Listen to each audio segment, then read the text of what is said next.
तो कैसे हो मित्रों, आज हम बात करेंगे भारत के राष्ट्रपिता बताए जाने वाले महात्मा गांधी और नाथूराम गोडसे के बारे में। अगर वीडियो पसंद आए तो चैनल को सब्सक्राइब करके वीडियो को एक लाइक जरूर करना। चलिए शुरू करते हैं। पहले हम बात करते हैं महात्मा गांधी के बारे में। हम जिसे महात्मा गांधी कहते हैं, उनका पूरा नाम मोहनदास करमचंद गांधी है। गांधी जी का जन्म 2 अक्टूबर 1869 ईस्वी को गुजरात राज्य के पोरबंदर जिले में हुआ था। उनके पिता का नाम करमचंद गांधी एवं माता का नाम पुतलीबाई था। अब हम बात करते हैं गोडसे के बारे में। गोडसे का पूरा नाम नाथूराम विनायक गोडसे है। गोडसे का जन्म 19 मई 1910 ईस्वी को पुणे जिला में हुआ था। उनके पिता का नाम विनायक बामनराव गोडसे था। उनकी माता लक्ष्मी नव गोदावरी थी। क्या आपने कभी यह सोचा है कि गोडसे ने महात्मा गांधी को क्यों मारा? नाथूराम गोडसे ने महात्मा गांधी की हत्या इसलिए की थी क्योंकि वह भारत के बंटवारे के खिलाफ थे और उन्हें यही लगता था कि देश को धर्म के आधार पर नहीं बांटा जाना चाहिए। गोडसे के मुताबिक गांधी ने बंटवारे के दौरान मुसलमानों की राजनीतिक मांगों का समर्थन किया था। गोडसे पुणे के एक हिंदू राष्ट्रवादी थे जो मानते थे कि गांधी ने भारत के विभाजन के दौरान भारत के मुसलमानों की राजनीतिक मांगों का समर्थन किया था। गांधी जी की हत्या के साजिश में कई लोग शामिल थे। गोडसे ने गांधी की हत्या की, लेकिन साजिश नारायण आप्टे और 6 अन्य लोगों के साथ रची गई थी। 29 जनवरी 1948 को दिल्ली के बिरला भवन में गांधी जी प्रार्थना सभा के लिए जा रहे थे। तभी गोडसे भीड़ के बीच से निकलकर उनके रास्ते में आ गया और उनके सीने में 3 गोलियां दाग दी। गांधी जी तुरंत गिर पड़े और कुछ ही देर बाद उनका निधन हो गया। गोडसे को पकड़ लिया गया और 1 साल तक चले मुकदमे के बाद उन्हें 15 नवंबर 1949 को मौत की सजा सुनाई गई। कैसे हुई थी गांधी और गोडसे की मुलाकात? दरअसल महात्मा गांधी देश के अलग अलग राज्यों में जाकर छात्रों, महिलाओं और आम लोगों के बीच भाषण देते थे और उन्हें खादी अपनाने और कांग्रेस में शामिल होने की बात कहते थे। गांधी जी की इस यात्रा के कारण लोग कांग्रेस से जुड़ने लगे और देश में स्वाधीनता का माहौल पैदा होने लगा।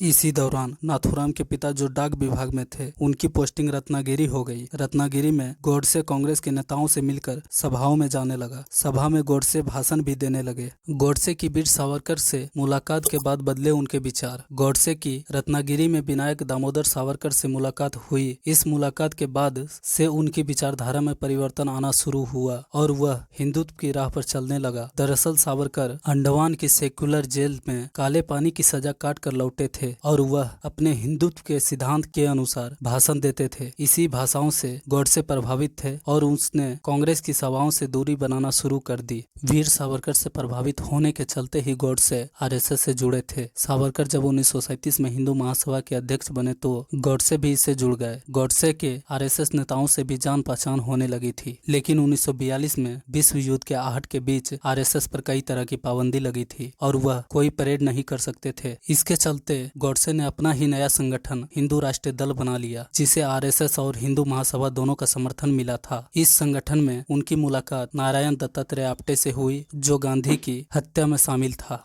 देश के बंटवारे के चलते ही महात्मा गांधी से हुई थी नफरत। महात्मा गांधी की हत्या के पीछे गोडसे का देश के बंटवारे के खिलाफ होना माना जाता है। गोडसे नहीं चाहते थे कि देश को धर्म के आधार पर बांटा जाए। इन्हीं सब को देखकर उसने गांधी जी की हत्या की प्लानिंग रची। इसके बाद गोडसे ने दत्तात्रेय आप्टे, मदनलाल पहवा और विष्णु करकरे के साथ मिलकर गांधी जी को मारने की सोची। इसके बाद 20 जनवरी 1948 को पहवा ने प्लान के अनुसार प्रार्थना सभा में विस्फोट किया, लेकिन उसे एक महिला ने देख लिया और वह गिरफ्तार हो गया। साथी के गिरफ्तारी के बाद भी गोडसे को कोई डर नहीं लगा और नफरत की आग बुझाने के लिए 29 जनवरी को दिल्ली के बिरला भवन में गोडसे ने गांधी जी के सीने में 3 गोलियां दाग दी। गोडसे को इसके बाद पकड़ लिया गया और उसने गांधी जी की हत्या के लिए खुद पर गर्व होने की बात कहा। इसके बाद कोर्ट के आदेश अनुसार उसे 15 नवंबर 1949 को फांसी दी गई। गोडसे ने गांधी जी की हत्या के बाद दिया था यह बयान। गोडसे ने महात्मा गांधी की हत्या के बाद कोर्ट में जज के सामने खुद पर गर्व होने की बात कही थी। गोडसे ने कहा कि गांधी ने मुसलमानों को खुश करने के लिए हिंदी भाषा और हिंदुस्तान के 2 टुकड़े कर दिए। उनका मानना था कि गांधी जी ने सारे प्रयोग हिंदुओं की कीमत पर किए थे। गोडसे ने अपने बयान में कहा था कि महात्मा गांधी के कारण मुसलमान अपनी मनमानी कर रहे थे और कांग्रेस तुष्टीकरण की नीति अपना रही थी। उसने कहा कि मेरे अंदर विभाजन के चलते गुस्सा था, जिससे हिंदुओं को केवल बर्बादी और विनाश मिला था। इसी कारण मैंने गांधी की हत्या की। गोडसे की अंतिम इच्छा थी कि उनकी अस्थियां सिंधु नदी में विसर्जित कर दी जाए। हालांकि उनकी ये इच्छा अधूरी रह गई। आज भी पुणे के शिवाजी नगर में वह मकान है जहाँ एक कमरे में नाथूराम गोडसे की अस्थियां रखी है। कुछ कपड़े और बाकी सब सामान रखा